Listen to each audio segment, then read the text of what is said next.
Hi guys, and welcome back to my channel, or if you're new here, welcome. My name is Heather, and on this channel we like to walk a very fine line between a shopping addicted makeup monster and a responsible adult with a makeup hobby. Now, I really enjoy eyeshadow singles, duochromes, multichromes, blush, highlight, lip gloss, basically everything except pressed glitter, and today we're going to be doing a quick ranking of a couple of palettes that I tried through the month of September. So if that sounds like something you're interested in, stick with me, we're getting into it right now. So the first thing to say is I am so sorry that it has taken me this long to get some new content up. I kind of just had a time where I kind of just stopped loving filming and editing and stuff, and I was like, you know what, if I'm not loving it, if I've got other stuff I need to do, then I'm not gonna drive myself crazy trying to film and edit videos that my heart wasn't in. So I just took some time off, and there were two palettes that released recently that got me very energized about doing makeup again. The first is the Midi Xenon, which I ordered today through Ulta, the day that it's launching. That's the day I'm filming this. And then the other one was the new Lunar Beauty palette, which is the Siren Moon, something about sirens. But anyway, those two palettes, I was like, oh my god, this is what my heart needed to get my excitement back for makeup. So not only did I order both of those palettes, I can't wait to get them, and I figured I would kind of film through some of my backlog so that we could get those talked about and I can get some more palettes put away. All right, and in the month of September, I was using a bunch of different palettes, but there are several palettes that I started using that I just don't feel like I've used enough to really make comment on them. I don't feel ready to put them back into my collection just yet. And so that is the Beauty Bay 42 Midnight palette, the All Done Up palette from Blend Bunny, the kind of denim-y blue, this palette. This palette is so good. If you like cool tones, definitely get that one. Melt Gemini, the original, and the Juvia's Place Culture 2. All those palettes I've been trying out, along with a bunch of different singles that I've gotten recently, and I just don't feel like I've used them enough to say, okay, let's put them back into storage. So the 5 that I have used that I'm ready to kind of make a comment about, coming in, let's see, at number 5 is the Natasha Denona Sunrise palette. This was one of her really early on original palettes, and I got this from Sephora when it was going on clearance, and I think I paid a total of about $10 for this palette because I had some kind of credit on my Sephora account, and it was on sale for $25 or something. So I basically paid almost nothing for this. And I'm glad, because her shimmer formula back then is not nearly as special as it is now, and I hope she continues to evolve that formula because it is primo.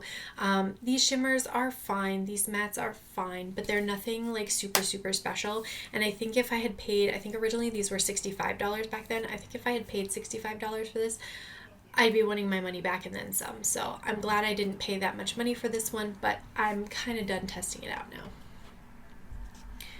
Next up, I'm going to go ahead and put the Unearthly Dead of Night palette in here. I've used this one a couple of times. It's actually part of what I'm wearing today, although the metallic that I have is a multi-chrome from Pretties for Your Face.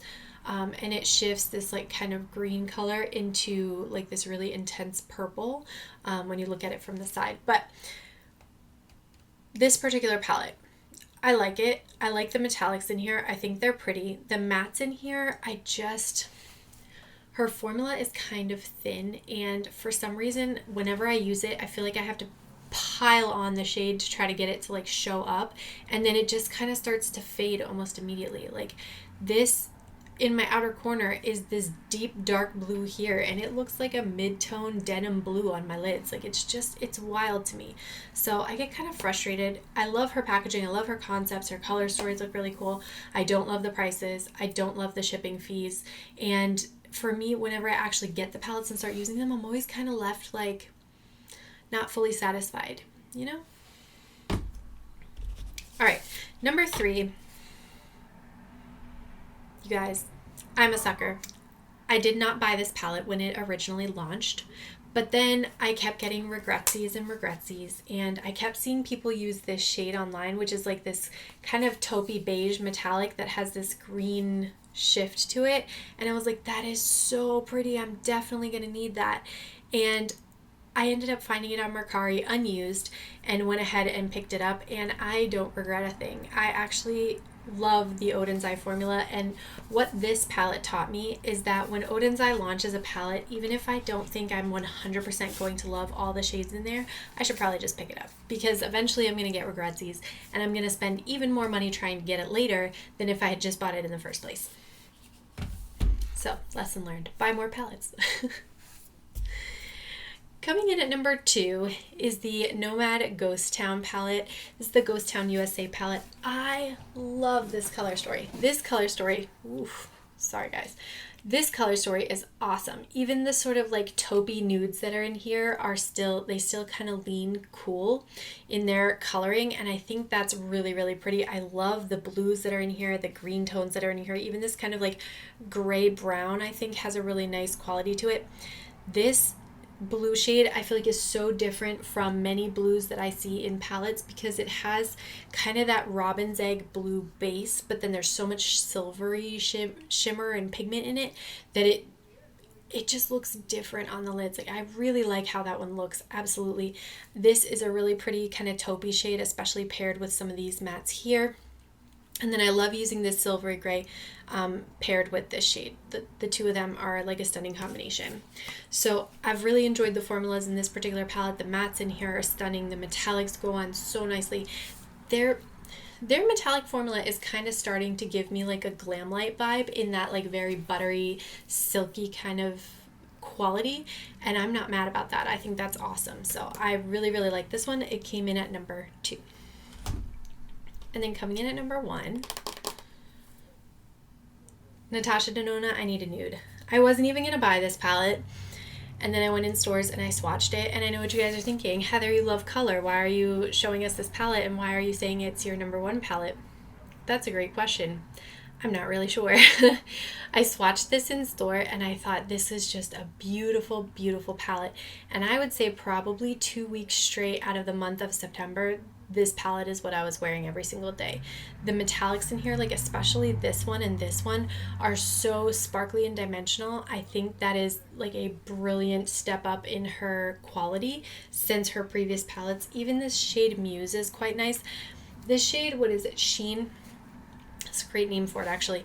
It's kind of a thinner quality to that metallic, but it has a lot of really nice fine sparkle in it, and I think that does really give it a nice sheeny kind of quality to it, almost that like wet effect on the lid. Overall, I think the play of textures in this particular palette she did a really good job with. The mattes in here are really pretty. It's definitely more cool toned than some of her other neutral palettes, so of course that appeals to me.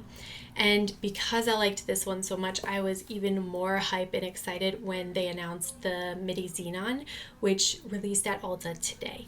So if you are interested in trying Natasha Denona stuff, I would definitely consider either trying this if you're a neutral girly, or picking up some of her newer palettes like the Yucca palette, the Midi Xenon, something like that that has those more experimental finishes in it. All right. And with that said, that is everything for this video. I want to thank you guys so much for watching. I know it was kind of a quick one. There'll be some longer videos coming out the rest of the week. And I will catch you in my next one. Bye!